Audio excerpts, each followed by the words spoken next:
Atau sering juga disebut dengan upacara tutuk kambuhan ataupun macolongan.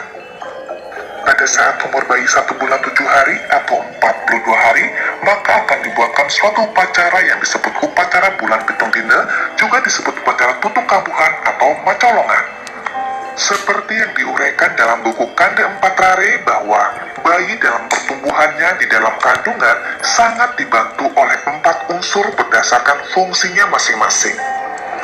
Keempat unsur itu kemudian disebut catur sanak, yang berarti 4 saudara yang meliputi Yehnyom, Getih, Lamat atau Puser, dan Ari-Ari.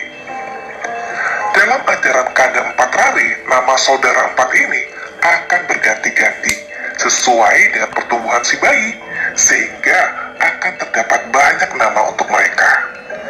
Di sini, di dalam upacara mencolongan ini, sang catur sanak dipanggil dengan sebutan Nyamu Bajang.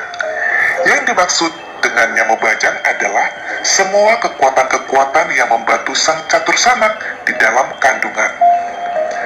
Menurut beberapa sulinggi, Nyamu Bajang ada sebanyak 108, dan salah satu di antaranya bernama Bajang Colong. Nama Bajang Colong inilah yang mungkin kemudian dijadikan nama upacara tersebut, sehingga disebut upacara mencolongan. Setelah bayi berumur 42 hari, maka sudah waktunya untuk mengembalikan si Nyamu Bajang itu ke tempat asalnya, karena dianggap tidak memiliki tugas lagi, bahkan kadang-kadang sering mengganggu si bayi. Dan sebagai pengganti Nyamu Bajang tersebut adalah 2 ekor anak ayam, 1 jantan dan 1 betina, yang umumnya disebut pitik. Dan pitik ini biasanya tidak boleh disembelih karena dianggap sebagai pengasuh bayi. Tujuan upacara ini adalah untuk mengucapkan terima kasih kepada Nyamu Bajang tersebut karena telah membantu merawat si bayi selama di dalam kandungan sampai kemudian lahir dan berumur 42 hari. Dan sekarang tugas mereka telah selesai, maka setelah diberikan lelaban atau upacara pecolongan, mereka dipersilakan kembali ke asal masing-masing. Upacara mencolongan ini biasanya tidak berdiri sendiri. Dia merupakan rangkaian upacara yang bertujuan untuk membersihkan si bayi dan ibunya dan juga bapaknya dari segala letah sebel kendal atau cutake, papu petake yang diakibatkan oleh adanya kelahiran si bayi.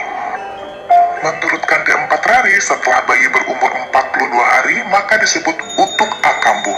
Maka sudah saatnya untuk mengadakan pembersihan lahir dan batin bagi si ibu dan anaknya, juga bapaknya.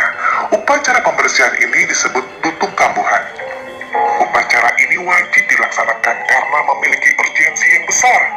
Upacara tutuk kambuhan dipimpin oleh seorang pendeta atau sulinggi dan dilaksanakan di rumah.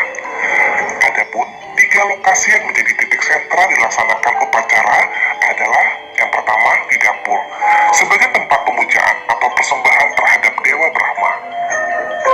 Dapur merupakan stana Dewa Brahma sebagai Dewa Pencipta, dengan harapan bayi dan orang tuanya diberikan pengelukatan oleh Dewa Brahma agar kembali bersih. Selanjutnya adalah di tempat pemandian atau sumur. Sebagai stana Dewa Wisnu, diharapkan bayi dan orang tuanya mendapat pengelukatan dari Dewa Wisnu sebagai Dewa Pemelihara. Setelah melalui proses ini, bayi dan orang tuanya dapat memasuki merajang atau tempat suci.